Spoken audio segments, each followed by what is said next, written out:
Você já deve ter ouvido falar sobre flora intestinal, microbiota intestinal. O que seria isso? É quem vive no seu intestino, são as bactérias, fungos que vivem ali.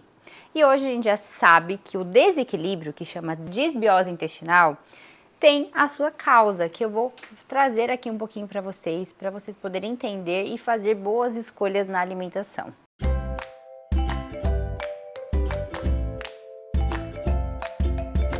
E hoje já se sabe que o intestino de uma pessoa saudável, comparado com uma pessoa que está em obesidade, há uma grande diferença ali nessa microbiota, quem vive nesse intestino.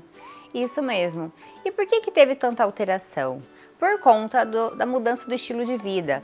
No século XVIII, teve a grande mudança que as pessoas saíram do campo para a cidade. Com isso, a vida mais moderna, trabalho, as mulheres começaram a trabalhar bastante também, então teve a necessidade de ter alimentos de maior durabilidade. Então, na segunda metade do século XX, a indústria precisou pensar em algo que durasse mais esses alimentos, para chegar até na casa do consumidor, ficar mais tempo na prateleira, e aí que entra os aditivos químicos. Edulcorante, espessantes, antimicrobianos, corante, tudo que vocês leem naquele rótulo, que você não sabe o que é, mas e aí tá o motivo, porque um pão dura tantos meses ali na prateleira e o pão que você faz em casa estraga em uma semana. Por exemplo, clássico, né, aqueles fungos, quando você olha ali uma semaninha aquele fungos crescendo, é porque ali a indústria usa um antifúngico. Outro item que altera a nossa microbiota é o uso de medicamento, por exemplo, como antibióticos, que é muito necessário em alguns casos, anti-inflamatório, e depois não tem uma reposição ideal desses lactobacilos para esse intestino. E às vezes até mesmo o uso indiscriminado, as pessoas às vezes qualquer dor vai lá e se automedica, isso é um erro grande. Outro item é os adoçantes, por exemplo, sucralose, sacarina, ciclamato de sódio que está nas bebidas. E vamos combinar que quando você pega um refrigerante zero, por exemplo, você vai falar, bom, não tem calorias. Então acaba excedendo um pouco no consumo. Não é só um copo de refrigerante. No final de semana, às vezes vão ser litros. E este edulcorante, todos aqueles conservantes que tem ali, corante, vai chegar no seu intestino e vai prejudicar sim essa flora intestinal. Outro alimento que causa disbiose são os ultraprocessados. Então, todo aquele alimento que, igual um suco em pó, o que tem ali dentro? Tem fruta? Não. Vai ter açúcar, vai ter corante, vai ter o aroma da laranja. Este é um alimento ultraprocessado que vai causar muita desbiose, um desequilíbrio ali na sua flora intestinal. Esses alimentos fast food, esses alimentos que são viciantes, com glutamato monossódico, com muito conservante, que tem aquele lanche mais gourmet, que é feito a carne no próprio local, e tem aqueles que tem muitos aditivos adicionados ali para proporcionar um sabor, aquele realçador de sabor para a pessoa viciar. Esses alimentos são ruins e não é só pela caloria, entende? Aí sim que tá a questão que desequilibra essa flora intestinal. Então, até agora, eu trouxe aqui para vocês alguns alimentos que causam desbiose. Então, esse desequilíbrio da flora, mas qual é a função das bactérias benéficas do nosso intestino? O que elas fazem? Elas protegem, é como se você morasse num condomínio e os muros estão ali te protegendo com câmera e tudo mais. Agora imagina só, o seu intestino, a parede do seu intestino é esses muros. Conforme vai chegando toxinas, aditivos químicos com muita frequência e poucos alimentos que protegem, como as fibras, como os probióticos, vai realmente desmoronando esse muro. Então, quando desmorona, vai entrar agentes que não deveriam, invasores. E é basicamente isso que acontece no nosso intestino. Com tanto consumo de aditivos químicos, de ultraprocessados e poucas fibras, poucos alimentos que protegem, esse desequilíbrio é a desbiose intestinal. E hoje, o termo utilizado para este intestino vazado, sem proteção, chama leaky gut, que causa permeabilidade intestinal. Então, com esse intestino vazado, vai permitir passagem de agentes microbianos, peptídeos mal digeridos para a corrente sanguínea.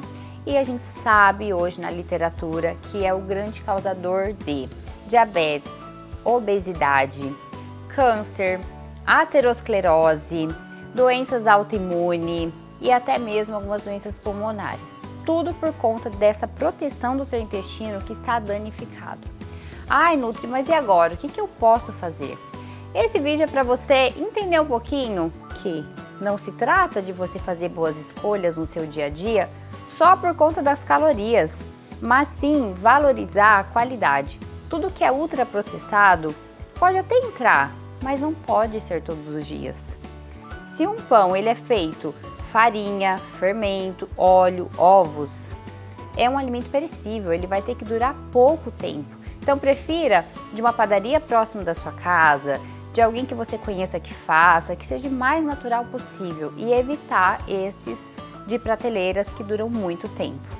E quando o seu intestino ele está com uma desbiose, está com essa permeabilidade, começa a ter má absorção de vitaminas. Então, a obesidade, quando você vai estudar a causa, realmente é deficiência de vitaminas. Então, começa ali no seu intestino essa deficiência e, consequentemente, a produção de citocinas inflamatórias, ou seja, o seu metabolismo vai acelerar essa produção de citocina, de radicais livres. Então, para corrigir isso, é melhorar seus hábitos, é fazer boas escolhas. Então, uma alimentação composta com vegetais, 2 vezes ao dia você vai comer uma porção de salada, uma porção de legumes, 2 vezes ao dia frutas, fibras como chia, aveia, granola, vai melhorar também a flora intestinal. E você pode até investir em probióticos caseiros, como por exemplo o kefir, eu já tive, já fiz, é um excelente probiótico. A kombucha também já fiz, é maravilhosa para a imunidade, porque ajuda a reparar essa flora intestinal. E para alguns casos tem como investir, comprar pronto também em sachêzinhos, em cápsulas, várias cepas de lactobacilos. E vou deixar aqui para vocês mais alguns pontos para você pensar e introduzir na sua rotina, fazer boas escolhas. Na hora que você estiver no mercado, você vai olhar para um ultraprocessado e vai ver outro, vai pensar, quer saber? Este aqui vai fazer bem. Por quê? Vamos conhecer um pouquinho do nosso intestino. 95% de serotonina, que é o hormônio do bem-estar. Quem não gosta de estar bem? Feliz? Gente, é produzida no nosso intestino. Então, a gente tem que olhar com carinho para o que você está colocando para dentro, não é mesmo? Outro hormônio, e é o intestino que produz 50% da dopamina, que é aquele hormônio do prazer, da recompensa e que nos deixa tão bem. E é no intestino que apresenta 400 vezes mais de melatonina do que na glândula pineal. Olha só a importância. A melatonina, para quem não sabe, é o hormônio do sono, que você consegue ter aquele sono reparador, que é o que induz o sono. E é no intestino que possui 500 milhões de neurônios, que vai sinalizar o nosso cérebro. Então, olha a importância da gente cuidar do que você está comendo. Veja se a sua alimentação tem ultraprocessado no teu dia e começa a trocar esses hábitos. E no intestino possui 500 milhões de neurônios. E esses neurônios é o que avisa o cérebro. Então, hoje já se sabe que o intestino realmente é o segundo cérebro, mas na minha opinião, seria o primeiro, porque é ele que avisa tudo que ele recepciona ali no intestino. Até se chega, por exemplo, alguma bactéria, quem que vai avisar o cérebro? É o intestino.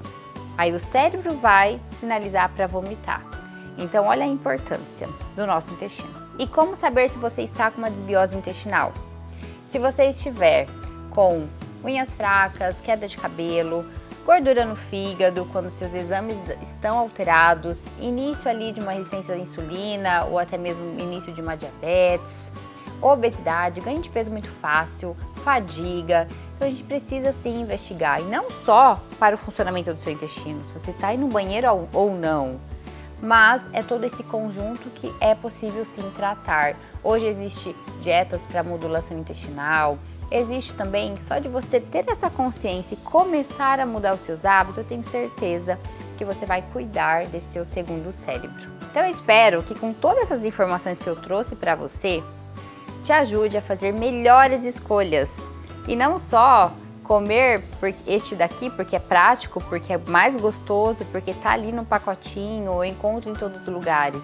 Mas saia um pouquinho deste contexto e pensa, eu preciso fazer boas escolhas, comer alimentos que vai cuidar do meu intestino, que vai fazer bem para minha saúde e, consequentemente, você vai ter um metabolismo mais rápido, mais acelerado, vai te ajudar a emagrecer e ainda a sua saúde emocional vai estar em dia. E a depressão, a gente já sabe hoje na literatura que a causa pode estar iniciando no intestino por conta desse desequilíbrio, por conta dessa desbiose intestinal.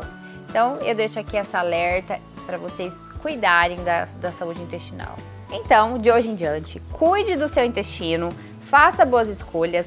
Não se trata de tirar tudo da sua alimentação, mas vá substituindo por comidas boas. As dicas que eu já trouxe aqui para vocês. E lembrando que tem mais vídeos aqui no canal falando sobre como funcionar o intestino. Então, se você gostou, deixa aqui nos comentários. E lembrando que toda semana tem novos vídeos. Então, beijo para vocês. Até a próxima!